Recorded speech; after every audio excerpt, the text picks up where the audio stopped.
Driver के seat के पीछे बहुत सारे अनजान स्त्री पुरुष जो है यहाँ पर बैठे थे, जो सफर कर रहे थे एक ही साथ। क्या नीच से नीच काम करता था, जो डाकू तेज सिंह है वहाँ लड़कियों की जो इज्जत है वहाँ लूटता था। अंत के लास्ट सीट में जो है पर कौन बैठा रहता है, एक राजपूत युवक जो है वहाँ बैठा हुआ होता है। राक्षस प्रवृत्ति वाले जो तेज सिंह डाकू है उसकी नजर जो है अभी सेठ की बेटी उस जो सुंदरी है उस पर जो है पर पड़ गई, मतलब मन्ना पर जो है पर पड़ गई थी।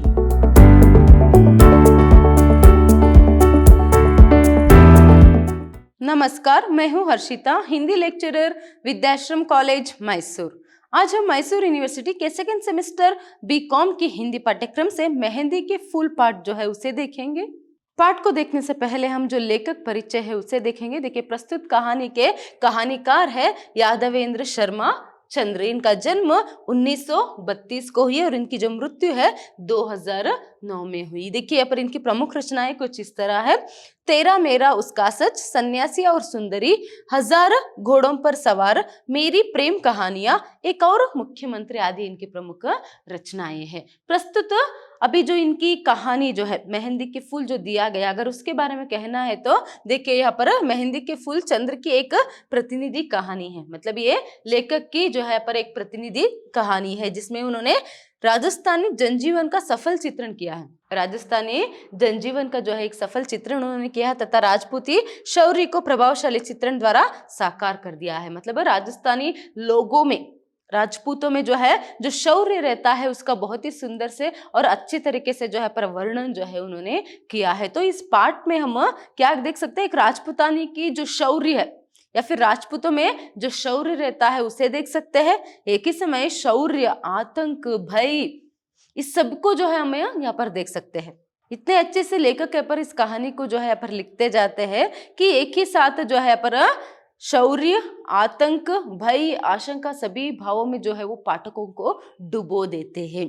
देखिए पाठ के प्रारंभ जो है वह किस तरह होता है। यहाँ पर रेगिस्तान में एक कच्ची सड़क में जो है यहाँ पर एक बस जाती रहती है, तो उसका वर्णन जो है, पृष्ठभूमि कैसी है इस कहानी की, रेगिस्तान है। तो ऐसे में क्या है, रेगिस्तान में एक बस जो है जाती रहती है और ऐसे में क्या है, निस्तब्धता रहती है। रेगिस्तान मतलब आप ही को ही यहाँ पर पता रहता है। तो ऐसे में कहीं कहीं तो बेर के झाड़ जो है इधर उधर दिखाई देते हैं, तो ऐसे में बाकी तो पूरा रेत ही रेत है। तो ऐसे में एक कच्ची सड़क में निस्तब्धता को चीरते हुए एक बस जो है जाती रहती है। इसके साथ साथ जो है पर आग उगलने वाली धूप जो है थी, मतलब बहुत ही धूप था। तो इसका वर्णन सभी करते हैं और ऐसे में आगे वो कहते जाते हैं कि ऐसी निस्तब्धता को भंग करती हुई एक बस कच्ची सड़क पर तेज रफ्तार से जा रही थी। बस में पूरे यात्री थे। ड्राइवर के ठीक पास दो बूढ़े चौधरी बैठे थे जिनके चेहरों पर जीवन के संघर्ष की प्रतिरूप झुर्रियां झलक रही थी। देखिए तो ऐसे में क्या होता है पर उस कड़ी धूप में, रेगिस्तान में, कच्चे सड़क में जो है एक बस जो है जाती रहती है। तो ऐसे में ड्राइवर के बगल में दो बूढ़े चौधरी बैठे रहते हैं और जीवन में संघर्ष करते हुए जो है उसके प्रतिरूप चेहरे पर झुर्रियां जो है दिखाई दे रहे थे। ऐसे में पीछे कितने ही अपरिचित अनजान स्त्री पुरुष, मतलब क्या है यहाँ पर, ड्राइवर के सीट के पीछे बहुत सारे अनजान स्त्री पुरुष जो है यहाँ पर बैठे थे, जो सफर कर रहे थे एक ही साथ। तो ऐसे में पुरुष रंग बिरंगे साफे पहने और स्त्रियां रंग बिरंगे ओढ़ने ओढ़े हुए थे। पुरुष जो है देखिए वो यहाँ पर राजस्थान के बारे में है। तो ऐसे में क्या है, वहां पर जो ज्यादातर पुरुष जो है साफे जो है वहां पर अपने सिर पर जो है यहाँ पर पहने रहते। तो ऐसे में रंग बिरंगे साफा जो है वह पहने हुए हैं और स्त्रियां जो है रंग बिरंगी ओढ़नी जो है वहां ओढ़े हुए हैं। इस तरह यहाँ पर पाठ का शुरुआत जो है लेखक करते हैं। तो ऐसे में नेक्स्ट देखिए, सबसे पीछे की सीट पर एक राजपूत युवक था जो मिकलावा करके आ रहा था। उससे 4 सीट आगे एक सेठ बैठा था जो अपनी नवविवाहित बेटी को लेकर लौट रहा था। देखिए यहाँ पर उस बस में सबसे लास्ट सीट में जो है पर, अंत के लास्ट सीट में जो है पर कौन बैठा रहता है, एक राजपूत युवक जो है वहां बैठा हुआ होता है। तो ऐसे में उसके साथ उसके आगे कुछ ही सीट आगे क्या है पर एक सीट जो है वहां बैठा रहता है। वो अपनी नवविवाहित बेटी को जो है वहां लेकर जाता रहता है। देखिए आगे उसी का वर्णन जो है हम देख सकते हैं। मतलब वह लड़की अद्वितीय सुन रही थी, उसका केसर सा रंग केसरिया वस्त्रों में एकमेक हो रहा था। उन पर सलमे सितारे जड़े हुए थे जो उसके सौंदर्य की श्री वृद्धि कर रहे थे। मतलब यहाँ पर जो सेठ की लड़की है नवविवाहित, क्या है उसकी जो बेटी है उसे यहाँ पर वापस लेकर जो है वहां जा रहा था। तो ऐसे में वो जो है अद्वितीय सुंदरी थी। देखिए वो लड़की कैसी थी, वह अद्वितीय सुंदरी थी। उसका केसर सा रंग जो है केसरिया वस्त्र में जो है एक मेक हो गया था। तो ऐसे में क्या है, आप यहाँ पर जो लड़की है वह बहुत ही सुंदर लड़की है। तो इस लड़की के बारे में वहां वर्णन जो है, उसकी सुंदरता के बारे में वर्णन जो है वहां करते हैं। उसमें भी क्या है, उसके कपड़ों पर जो यहाँ पर सल में सितारे जड़े हुए थे, उसके सौंदर्य की श्री वृद्धि जो है वह कर रहे थे। तो ऐसे ही बस जो है चलती जाती रहती है। अब तक लेखक ने क्या किया, यहाँ पर बस में जो लोग बैठे थे उनका यहाँ पर परिचय जो है यहाँ पर करवाया। तो ऐसे में ये एक मुख्य पात्र है, इसीलिए यहाँ पर उसका भी वर्णन जो है उन्होंने किया है। आगे देखिए ऐसे ही बस जाते समय वो कच्ची जो रास्ता थी ना, इसीलिए यहाँ पर बहुत सारे हिचकोले जो है यहाँ पर लग रहे थे। ऐसे में जो ड्राइवर है बहुत ही ध्यान से जो है, बहुत ही सजगता से जो है वह स्टीयरिंग पकड़े हुए बस जो है चलाता जो है आ रहा था। और सामने से जो है यहाँ पर क्या है, बहुत दूर से धूल की बादलें जो है यहाँ पर उठती आ रही है, ऐसे जो है यहाँ पर आभास होता है। तो ऐसे में जो ड्राइवर के बगल में जो एक चौधरी बैठा था वो कहता है कि क्या है, अभी तो ये बटलोरिया जो है पर उड़ रही है, इस तरह वह कहता है। मतलब बगोरे जो है वह उड़ रहे करके। फिर और एक उसके बगल में दो चौधरी बैठा रहता। देखिए स्टार्टिंग में ही उन्होंने कहा दो चौधरी जो है पर ड्राइवर के बगल के सीट में वहां बैठे रहते हैं, ठीक उसके सामने करके। तो ऐसे में और एक चौधरी जो है वो कहता है कि जिसकी आवाज भारी थी, वो कहता है कि नहीं, शायद आंधी भी आ सकती है, क्योंकि यहाँ पर क्या है, बगोरे से भी ज्यादा जो है आंधी जो है आते रहते हैं, इसीलिए तो ये भी हो सकती है करके। तो ऐसे में आंधी हो सकती है, उसका जो आवाज है वो भी भारी होने के कारण पूरे बस पर में उसकी जो आवाज यहाँ पर सुनाई देती है। तो ऐसे में जो सेठ जो बैठा रहता है गाड़ी में, अपनी बेटी से वो कहता है कि बेटी देखो, सुना तुमने आंधी आने वाली है, शायद तुम अपने जो भी जेवरात है उसे संभाल कर रखना करके। तो ऐसे में बेटी जो भी उसने गहने जो है पर पहने थे, बेटी ने जो भी गहने मतलब गले में जो भी यहाँ पर हार पहने थे या फिर उसके कान की बालियां, ऐसे सभी गहने जो है यहाँ पर वो संभाल कर, उसे निकाल कर जो है पर संभाल कर जो है वहां रखती है बैग में। तो ऐसे में ही, इतने में ही क्या होता है, यहाँ पर कुछ गोली की जो आवाज है वहां सुनाई देती है। देखिए यहाँ पर तभी गोली की आवाज सुनाई पड़ी। गोली की आवाज के साथ यात्रियों ने देखा कि धूल के बादलों के चीरते हुई एक जीप आ रही है। जीप में 4 आदमी बैठे हैं जिनके चेहरे कपड़ों से ढके हुए हैं। देखिए अचानक से क्या है, यहाँ पर गोली की आवाज सुनाई देती है।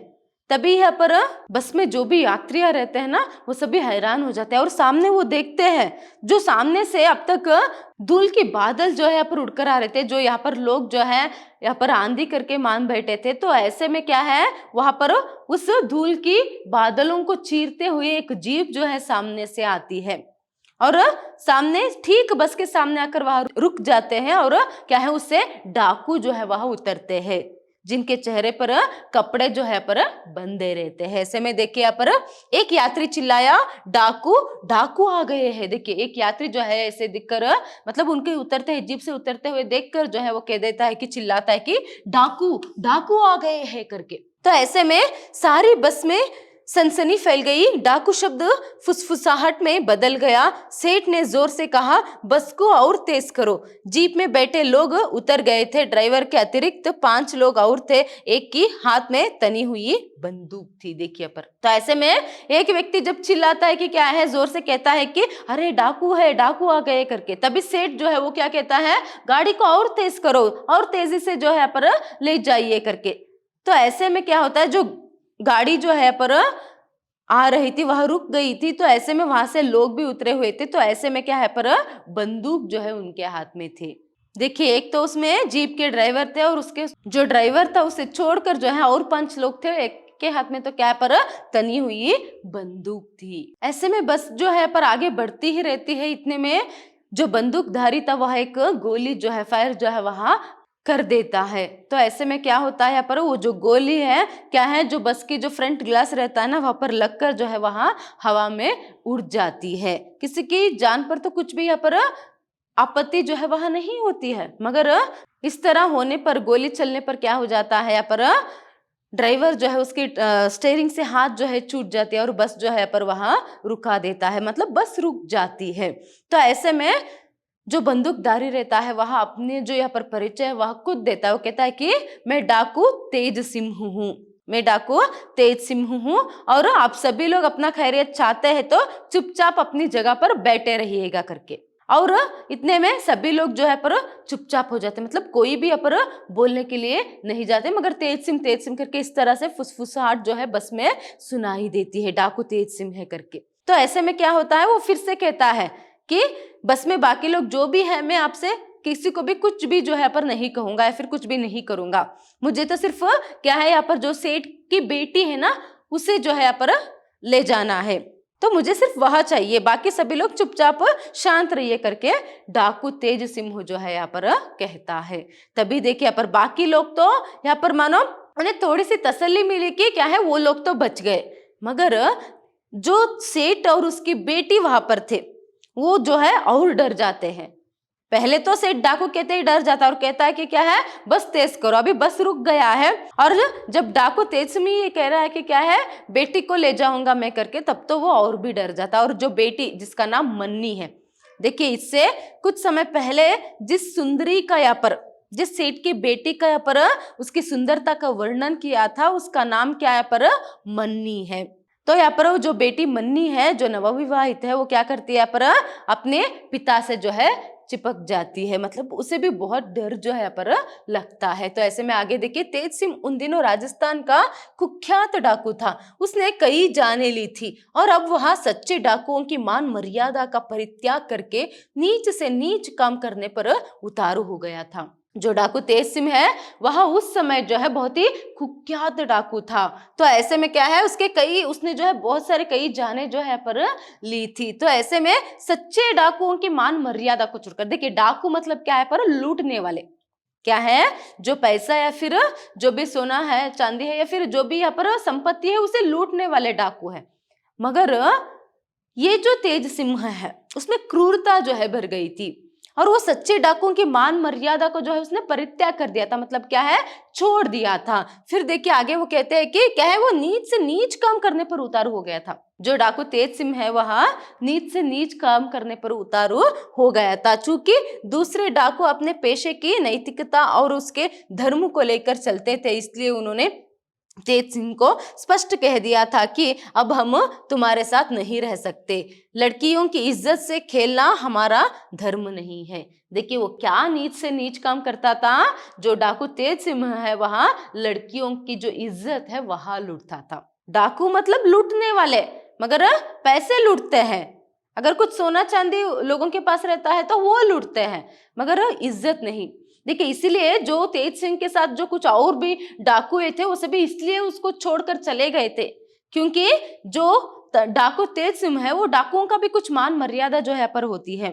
तो ऐसे में उनकी भी कुछ जो है पर नीति नियम होते हैं, तो उसका उल्लंघन वो नहीं कर सकते। इसीलिए तो वो क्या कहकर छोड़कर गए कि क्या है, हम लूटने वाले हैं, संपत्ति फिर पैसे जो है लूटने वाले हैं, लड़कियों की इज्जत के साथ खेलना हमारा धर्म नहीं है, तो डाकुओं के धर्म के खिलाफ हम नहीं जा सकते करके कुछ लोग तेज सिंह को छोड़कर चले गए थे। पर अधर्म में लिप्त तेज सिंह ने इसकी कोई परवाह नहीं की। देखिए मगर जो तेज सिंह है वो तो अधर्म में लिप्त हो गया था, उसे यहाँ पर क्या है, ये सभी बातें समझ में ही नहीं आ रही थी क्योंकि उसमें उतनी क्रूरता जो भर गई है। तो ऐसे में क्या होता है, वहां गांवों में से निरीह लड़कियों को उठा लाता था और किसी किसी को जान से भी मार देता था। तेज सिंह में एक राक्षस की सारी प्रवृत्तियां उत्पन्न हो गई थी। देखिए जो तेज सिंह है, जो कुख्यात डाकू था उस समय, जो यहाँ पर नीच से नीच काम करने पर उतारू हो गया था, डाकुओं की जो मर्यादा, जो धर्म है उसे भ्रष्ट कर रहा था, वो क्या करता था, या पर उसके साथियों के समझाने पर या फिर कुछ साथियों के छोड़कर जाने पर भी उसे कुछ भी फर्क नहीं पड़ा क्योंकि वह अधर्म में जो है पर लिप्त हो गया था, डूब गया था। ऐसे में वो गांव से लड़कियों को उठाकर लाता था और उनका शील हरण जो है वहां करता था, अत्याचार जो है उनका करता था। फिर कुछ लड़कियों का तो क्या है पर जान भी जो है उसने ले ली थी। तो इसीलिए यहाँ पर क्या है, कहा गया है कि उसमें राक्षस की सारी प्रवृत्तियां जो है उत्पन्न हो गए थे। मानो अभी वह सिर्फ एक डाकू बनकर नहीं रहा, बल्कि एक राक्षस बन गया है वहां करके। देखिए अब ऐसे राक्षस प्रवृत्ति वाले जो तेजसिम डाकू है, उसकी नजर जो है अभी सेठ की बेटी उस जो सुंदरी है उस पर जो है पर पड़ गई, मतलब मन्ना पर जो है पर पड़ गई थी। इसीलिए मतलब वो दोनों लौट रहे, इस बात को ही जानकर जो है उसे ले जाने के लिए जो है पर वहां आया था।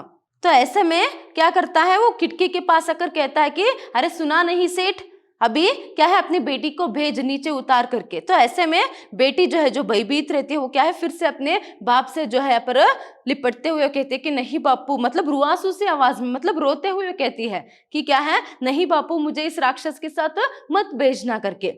तो ऐसे में डाकू जो है यहाँ पर अपनी जो एक साथी रहता है उसे जो है पर आदेश देता है कि चलो जाकर उसे लेकर आओ करके। फिर वो अंदर जाता है और उसके हाथ को पकड़कर, मतलब मन्ना के हाथ को पकड़कर जो है उसे खींचने लगता है। मन्ना जो है वह अपने बाप से जो है पर लिपटी हुई होती है। तो ऐसे में क्या है वो हाथ पकड़कर ऐसे खींचता है, तो यहाँ पर वो कहता है, मतलब जो सेठ है वो कहता है कि क्या है, नहीं नहीं छोड़ दो, भगवान के लिए खुदा के लिए छोड़ दो, चाहे तो तुम्हें सब जेवर जो है दे दूंगा, अभी हमारे पास जितने भी जेवर है तुम्हें ही दे दूंगा, तुम ले जाओ, मगर मेरी बेटी को छोड़ दो, ऐसे मत करो करके वहां मिन्नतें करता है, मगर उसका कोई भी फायदा जो है वहां नहीं होता है। तो ऐसे में डाकू तेजसिम जो है अपनी बंदूक से पिछवाड़े से वहां क्या करता है, पीछे के हिस्से से वहां जो सेठ रहता है ना उसके सिर पर जो है मारता है। इससे पहले वो क्या करता है, हवा में फायर जो है करता है। तो हवा में फायरिंग करने से यहाँ पर क्या है, बस में जो भी लोग थे वो चुपचाप बैठ जाते हैं ताकि कोई उसका विरोध ना करे, इसलिए वो यहाँ पर दोबारा फायर जो है यहाँ पर करता है। गोली की आवाज सुनकर सभी लोग अपने सीने को पकड़कर जो है यहाँ पर बैठ जाते हैं। उन्हें एक क्षण के लिए ऐसा लगता है कि क्या है, गोली हवा में नहीं बल्कि उनके सीने में जो है पर तान दी गई है इस तरह से। मगर क्या होता है, सभी लोग चुपचाप बैठे रहते हैं। तो यहाँ पर सेठ पहले छोड़ता नहीं ना अपनी बेटी को, इसलिए उसके सिर पर भी एक मार जो है वहां मारते हैं। फिर उसे खींचकर, उसके हाथ को पकड़कर उसे खींचकर जो है उसे ले जाकर जीप में जो है बिठाया जाता है। देखिए ऐसे में राजपूत पत्नी की आंखों से अंगारे बरस रहे थे। उसने थोड़ा सा घूंघट खींचकर अपने पति से कहा, मैं आपसे क्षमा मांगती हूँ कुंवर साहब, आप मुझे मेरी इस गलती की बाद में कोई भी सजा दे दीजिएगा, किंतु कुंवर साहब आज मुझे मालूम हो गया कि आपकी राजपुताई घास चली गई है। जो क्षत्रिय गौ ब्राह्मण अबला का रक्षक कहलाता था, उन पर हंसते हंसते उत्सर्ग हो जाता था, उसी के सामने एक लड़की मुक्ति की भीख मांग रही है और आप पत्थर की तरह चुपचाप बैठे हैं। क्या आपका खून पानी हो गया है?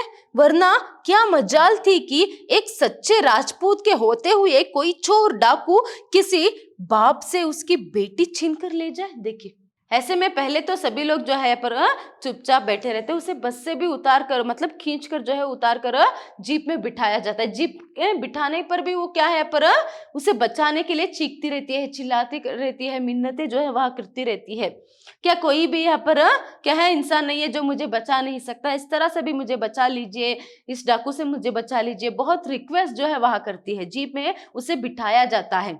तो ऐसे में क्या है वो बिठाकर जो है वो कहता भी है कि तेजसिम जो है क्या है अभी आगे बढ़ो करके। तो ऐसे में यहाँ पर बस में अभी वो वहां से तो चले गए ना, तो ऐसे में बस में एक क्या है यहाँ पर राजपूत की पत्नी जो है वहां रहती है। वो अपने पति को ललकारती है कि क्या है, कुंवर सा, देखिए पहले वो क्या करते हैं पर माफी से शुरू करते हैं अपनी बात को, कुंवर सा मुझे माफ कीजिए, क्योंकि वो भी नवविवाहित थे। जो दंपति अभी जिसकी बात यहाँ पर मैं बता रही हूँ वो भी नवविवाहित थे। तो ऐसे में वो यहाँ पर कहती है कि कुंवर जी मुझे माफ कीजिएगा, मैं अभी आपसे जो बोलूंगी उसके लिए आप बाद में मुझे जो भी सजा दीजिएगा, मगर मैं बोले बिना तो नहीं रह सकती। मुझे ऐसा लगता है कि क्या है, आपकी जो राजपुताई है वो घास चरने चली गई है। क्या है, आप भूल गए हो आप एक सच्चे राजपूत हो, या फिर आपकी राजपुताई घास चरने चली गई है क्या? जो राजपूत क्या है यहाँ पर हंसते हंसते क्या है पर गौओं की, स्त्रियों की, अपने लोगों की रक्षा के लिए जो है, अपने देश की रक्षा के लिए जो है जान दे देते थे, आज क्या हुआ? कहाँ गई आपकी राजपुतानी और कहाँ गई आपकी जो शौर्य जो है वहां कहाँ गई करके। तो ऐसे में वो कहते कि क्या है, राजपूत के होते हुए सच में जो है मुझे यहाँ पर शक होता है कि आप सच्चे राजपूत हो या नहीं, क्योंकि क्या है, ऐसा हो सकता है भला कि सच्चे राजपूत के होते हुए क्या है, कोई भी डाकू या फिर कोई भी चोर जो है एक बेटी को जो है अपने बाप से अलग करे। ये कैसा संभव हो सकता है? इस तरह से भी वो अपने पति को जो है ललकारती है उसे बचाने के लिए। देखिए यहाँ पर कंफ्यूज मत हो जाएगा, ये सभी जो बातें बोल रही है वो कौन है यहाँ पर? राजपुतानी है। राजपुतानी बहू जिसकी नई नई विवाह जो है हुई है, वो अपने पति के साथ जो है बस में जाती रहती है।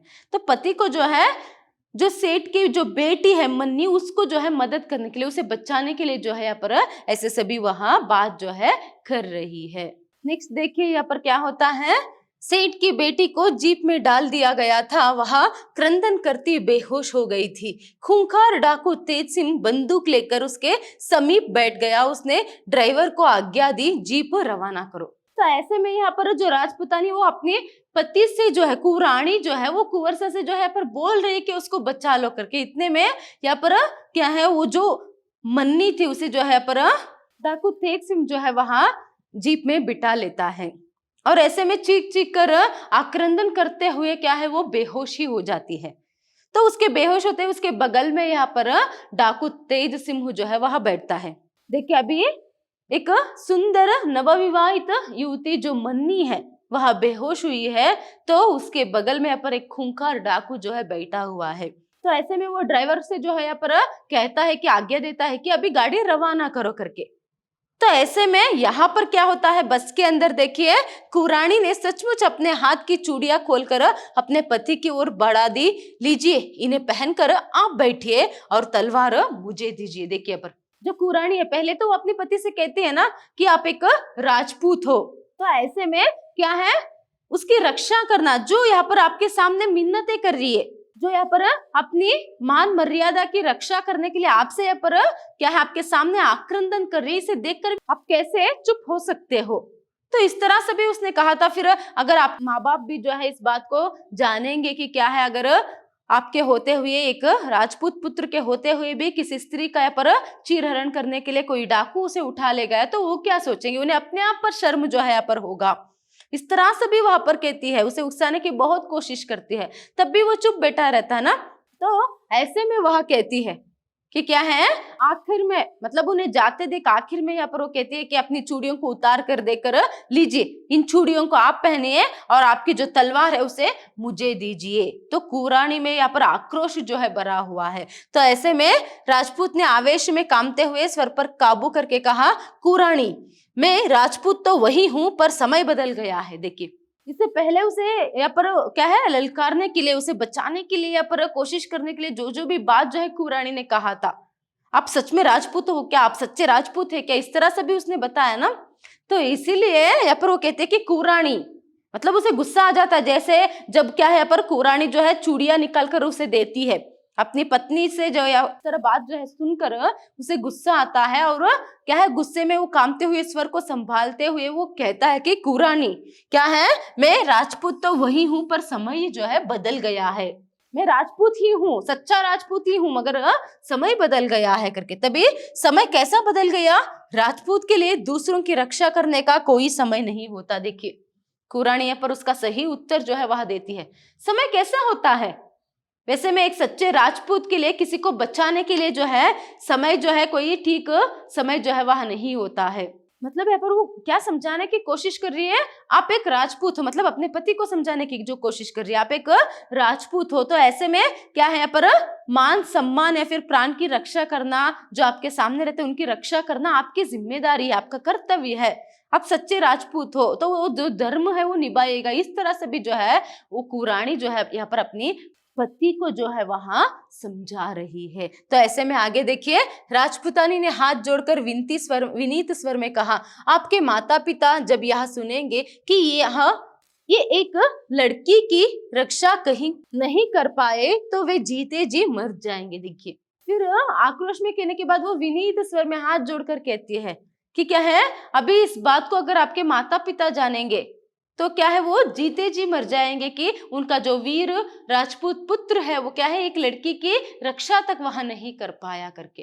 तो ऐसे में स्थिति को देख लो, पल भर में तुम विधवा हो सकती हो। देखिए यहाँ पर वो क्या कहता है स्थिति को तुम देख लो, मतलब जो सिचुएशन है उसे जान लो, इस तरह वह समझाने की कोशिश जो है कर रहा है। मतलब वो डाकू है और स्पेशली जो तेज सिम्मू जो डाकू है वह खूंखार है। जैसे पहले ही हमने देखा कि उसमें राक्षसी प्रवृत्ति मतलब गुण जो है वह बढ़ गए थे, उसके हाथ में बंदूक भी था। तो ऐसे में पल भर में तुम विधवा हो सकती हो। जैसे तुम बोल रही हो कि मैं क्या है उस लड़की को बचाऊं, तो उस लड़की को बचाने के लिए मैं जाऊंगा तो क्या है मैं मर भी सकता हूँ, तुम पल भर में विधवा भी हो सकती हो करके। तभी देखिए यहाँ पर विधवा कुंवर सा, विधवा तो मैं तब भी हो सकती हूँ जब आप खेत में काम कर रहे हो और आपको कोई काला सांप डस जाए। देखिए फिर भी जो पत्नी है वो कैसे यहाँ पर उसके सवाल का जवाब जो है वहां दे रही है। मतलब वो कहता है ना पल भर में विधवा होने के लिए तुम तैयार हो क्या, वो भी हो सकती हो करके पूछने पर वो कहती है कि अरे विधवा, विधवा तो मैं तब भी हो सकती हूँ जब खेत में आप काम करते रहेंगे ना, तभी काला सांप आकर आपको डस सकता है, तो ऐसे में तब भी आपकी जान जो है जा सकती है और आप जोर से खिलखिलाकर हंसे और हंसते ही परलोक सिधार जाए। मतलब आप ऐसा भी हो सकता है कि आपकी मौत की आप जोर जोर से हंसते रहेंगे और हंसते हंसते ही क्या है परलोक जो है आप सिधार सकते हैं। मगर पर यह मृत्यु कितनी महान और आदरमयी होगा, यदि आपने इस अबला की रक्षा नहीं की तो मैं समझूंगी आपके जीते जी विधवा हो गई हूँ। देखिए मगर ऐसे खेत में मरने से या फिर हंसते हंसते मरने से तो क्या है अच्छा है कि आप उस स्त्री की या फिर उस युवती की यहाँ पर मान बचाते हुए, उसके प्राण बचाते हुए, उसे डाकू से लड़ते हुए अगर आप मरेंगे तो वह कितना यहाँ पर महान और आदरमयी मृत्यु हो सकता है आपके लिए। अगर आप बिना लड़े उसे बचाने की एक भी कोशिश न करते हुए अगर आप रहेंगे भी तो मैं समझूंगी कि मैं आपके जीते जी ही विधवा हो गई हूँ। इस तरह सभी करके वो क्या है अपने पति को यहाँ पर ललकारने की जो कोशिश है यहाँ पर करती है। देखिए जब बस में बैठकर ये दोनों इतने बातें जो है करते रहते हैं तो वहां पर बाहर क्या होता है। आप पूछ सकते हैं अरे मैम इनके इतने बातें करने तक वहां वही रुके हुए हैं क्या। हाँ क्या होता है वो गाड़ी स्टार्ट नहीं होता है, तो ऐसे में यहाँ पर क्या करता है वो गाड़ी स्टार्ट करने की कोशिश जो है यहाँ पर करते रहते हैं। यहाँ पर उतनी समय में यहाँ पर बस में बैठकर जो है यहाँ पर ये लोग बातचीत जो है मतलब कुंवरानी जो है अपने कुंवर को लड़ने के लिए यहाँ पर उकसाने की कोशिश जो है वहां करती रहती है। वहां पर क्या हुआ होता है उस गाड़ी की मतलब जिस गाड़ी में यहाँ पर खूंखार डाकू बैठा रहता है ना, उस जीप की बैटरी जो है पर खत्म हुई होती है, तो ऐसे में इसलिए वहां जो स्टार्ट जो है वहां नहीं होता रहता है। और उसके साथ साथ क्या होता है ऐसे में वो इंतजार करते हैं देखते रहते हैं, तो वहां पर और एक गाड़ी आती रहती है, तो उस गाड़ी को रोक कर डाकू जो है तेज सिंह जो है कहता है कि अपने साथी से एक साथी से कहता है कि इस गाड़ी की बैटरी है उसे निकाल लेना करके। तो ऐसे में उस गाड़ी से बैटरी निकाल कर उसे लगाने की कोशिश जो है चलती रहती है। तो यहाँ पर अंत में जो है जो कुंवर है मतलब जो राजपूत युवक है वो क्या है अपनी पत्नी की बातों से यहाँ पर प्रोत्साहित होता है और उसे बचाने के बारे में जो है वह तय जो है करता है। तो ऐसे में क्या होता है देखिए तेज सिंह बंदूक लिए हुए खड़ा था, राजपूत ने वहीं से अपनी कटार फेंकी, कटार तेज सिंह की पीठ पर जा लगी, तेज सिंह ने बंदूक तानी, राजपूत तलवार निकालकर उस पर झपटा, फायर, राजपूत का एक हाथ जख्मी हो गया। देखिए अभी वहां पर क्या होता है तेज सिंह जो है वहां बंदूक लेकर खड़ा रहता है। ऐसे में ये बस से उतरने से पहले इसके पास भी तलवार है, फिर भी जो है वो क्या करता है अपने दोस्त और एक जो दोस्त रहता है जो राजपूत युवक है तो उससे कटार जो है वह लेता है। तो उस कटार को लेकर क्या है दूर से ही बस से उतरते ही दूर से ही पहले जो है यहाँ पर कटार को फेंक देता है। आप यहाँ पर चित्र में देख सकते हैं कटार कुछ इस तरह रहती है, तो उस कटार को दूर से ही जो है वहां फेंकता है, तो कटार तेज सिंह की पीठ पर जा लगती है। तभी देखिए तेज सिंह बंदूक जो है वह तानता है, फिर राजपूत तलवार निकालकर उस पर झपट पड़ता है। तो ऐसे में क्या है वो तलवार जो है निकालकर पहले तो कटार फेंकता है, फिर उसके बाद उससे भी वो घायल होता है, फिर वो तलवार लेकर उसके ऊपर झपटता है, वो भी बंदूक जो है लेता है। इतने में क्या होता है फायर जो है होता है, तो फायर होने से क्या है पर बंदूक की गोली से पर राजपूत की एक हाथ जो है वहां पहले जख्मी हो जाता है। उसने उसकी कोई परवाह नहीं की, वह तेज सिंह पर टूट पड़ा, उसको इसे इस तरह टूटते हुए देखकर उसका साथी भी लपका। तेज सिंह दूसरा फायर करना चाहता ही था कि उसके साथी ने बंदूक को पकड़कर ऊपर की ओर कर दिया। देखिए अभी क्या है एक तो जो तेज सिंह है उसके पीठ पर भी यहाँ पर कटार से चोट लगी हुई है।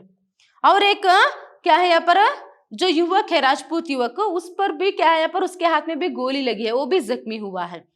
फिर भी क्या है, दोनों इसकी परवाह नहीं करते हैं। फिर से यहाँ पर क्या होता है, जो युवक है वो अपनी तलवार लेकर जो है उस पर फिर से झपटने की जो कोशिश है वह करता है। ऐसे में क्या है, तलवार से वार करने की कोशिश करते समय जो तेज सिंह है वह भी फिर से वो बंदूक चलाना जो है यहाँ पर चाहता है, बंदूक को तानता है चलाने के लिए।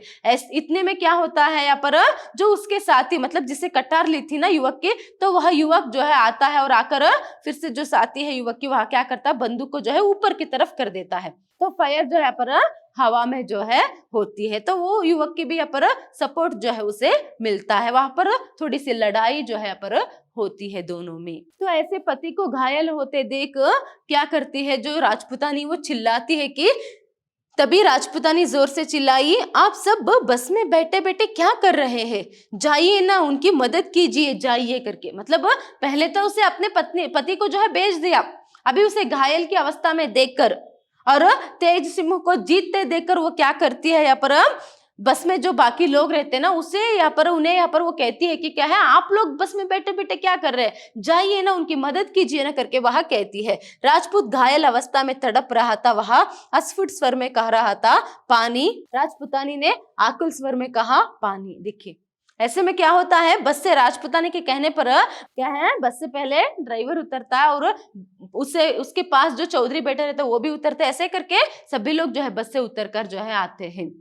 और जब सभी लोग एकजुट होकर यहाँ पर वार करते हैं तेज सिंह पर, देखिए तेज सिंह सिर्फ उसके गुण जो है पर राक्षसी प्रवृत्ति से भरा नहीं था, बल्कि उसका शरीर भी वैसा ही था। तो ऐसे में सभी लोग मिलकर यहाँ पर हमला करने पर फिर से जो है यहाँ पर क्या है, जो कुंवर है उसे यहाँ पर गोली लगती है, फिर से वो क्या है जमीन पर ही गिर जाता है।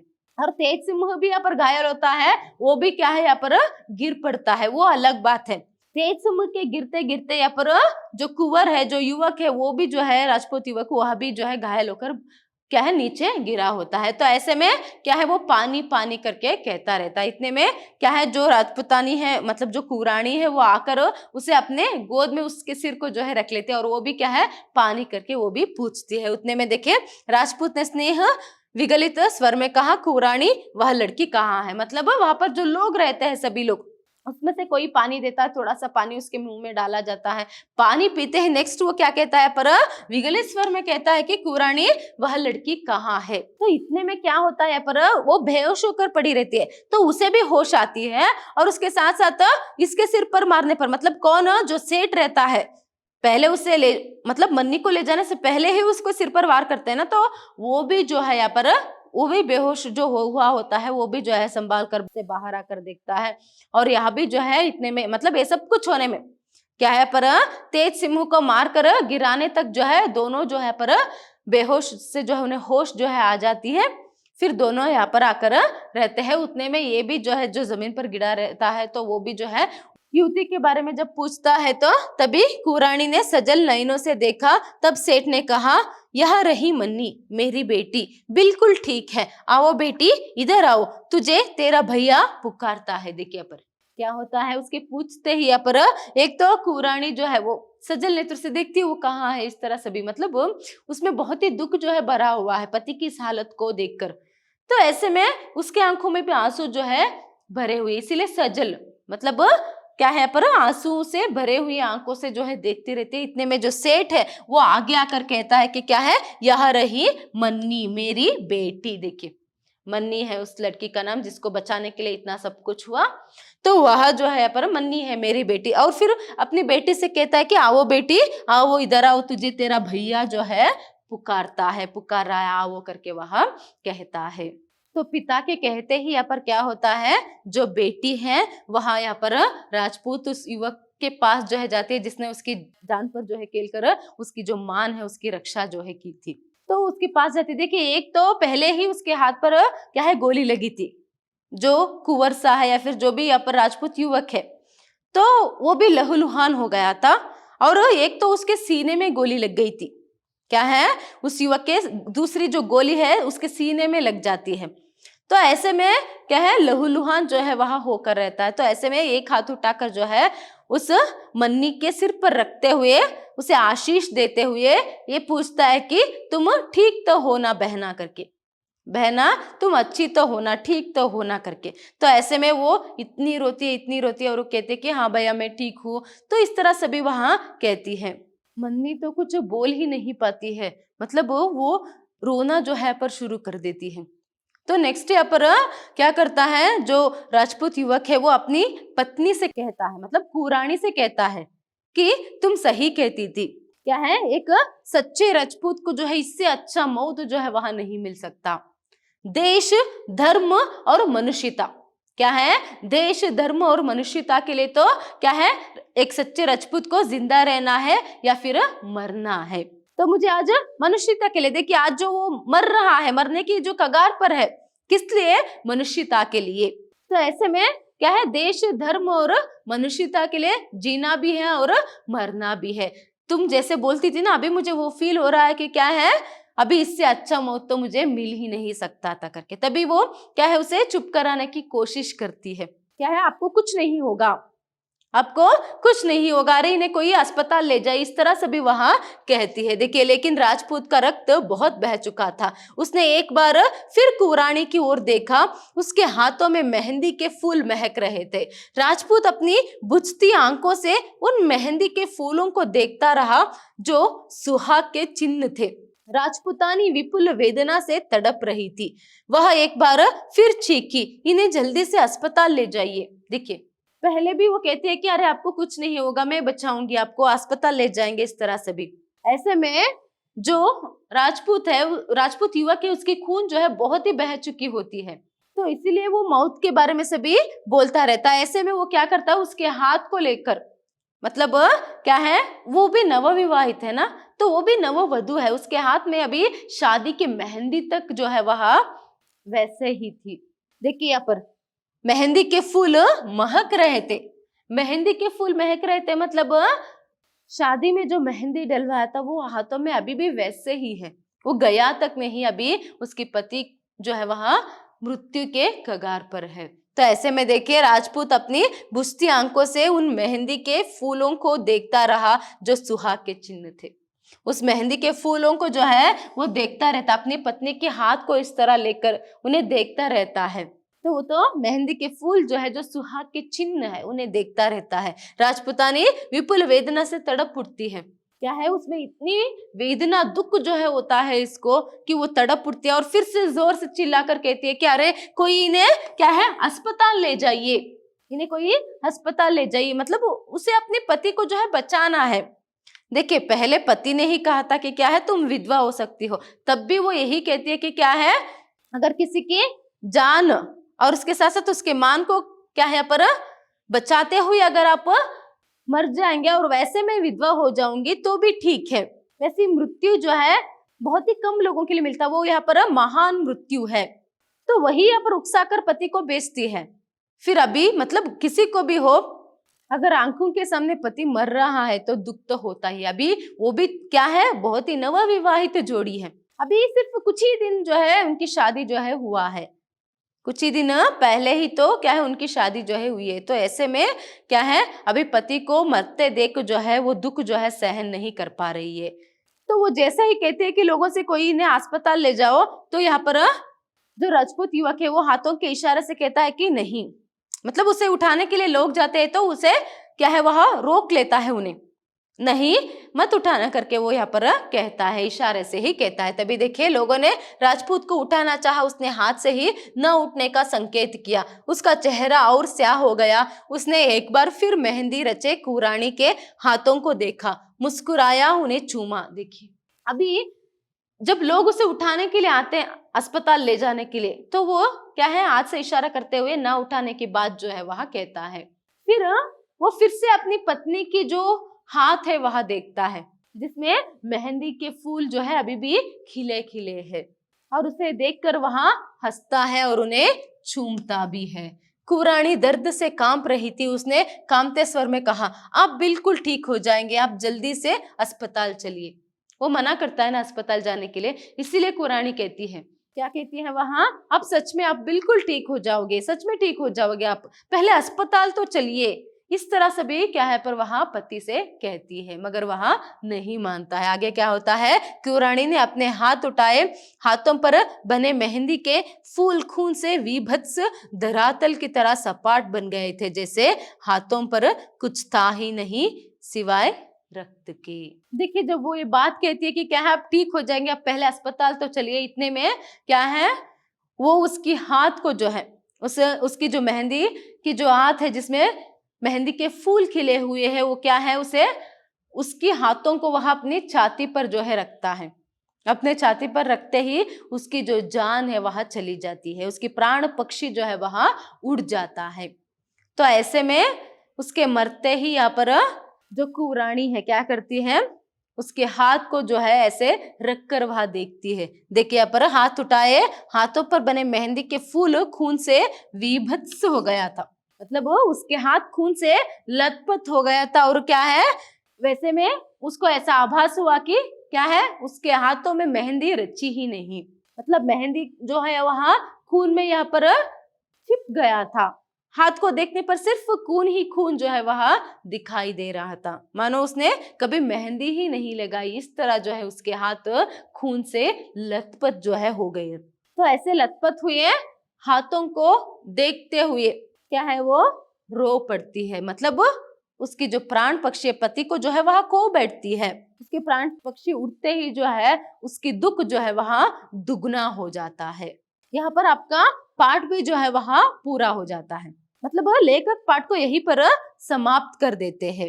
देखिए इसीलिए मैंने पाठ के प्रारंभ में कहा एक ही साथ जो है यहाँ पर आतंक, भय, आशंका और उसके साथ साथ शौर्य भी जो है यहाँ पर छिपा हुआ है, और एक वेदना भी। वेदना मतलब क्या है यहाँ पर दुख भी जो है यहाँ पर छिपा हुआ है। पहले धूल की बादलों को आते देख आशंका रहती है कि क्या है आंधी आ सकती है। वो आंधी के बारे में बचने की बात सोचते रहते, उतने में पता चलता है कि डाकू है। फिर डाकू सेठ की लड़की ले जाता है। तो ऐसे में क्या है यहाँ पर कुरानी जो है अपने पति से कुंवरसा से कहती है कि आप उसे बचाइएगा। तो यहाँ पर एक शौर्य जो है क्या देख सकते हैं हम, एक शौर्य जो है यहाँ पर कितनी रहती है राजपूतों में, चाहे वो पहले कुरानी में आती है फिर उसके बाद कुंवर जो युवक रहता है उसमें भी आती है। तो वो दोनों जो शौर्य दिखाते हैं उसकी वजह से वो सेठ की बेटी को मन्नी को तो बचा लेते हैं, मगर जो कुंवरसा है फिर जो युवक है जो पत्नी कुरानी है वो अपने पति को जो है खो बैठती है। फिर भी देखिए यहाँ पर अपने मृत्यु में भी गर्व महसूस जो है वहां करता है। वो यहाँ पर मृत्यु पर जो है उसे दुख नहीं होता अपनी मृत्यु पर।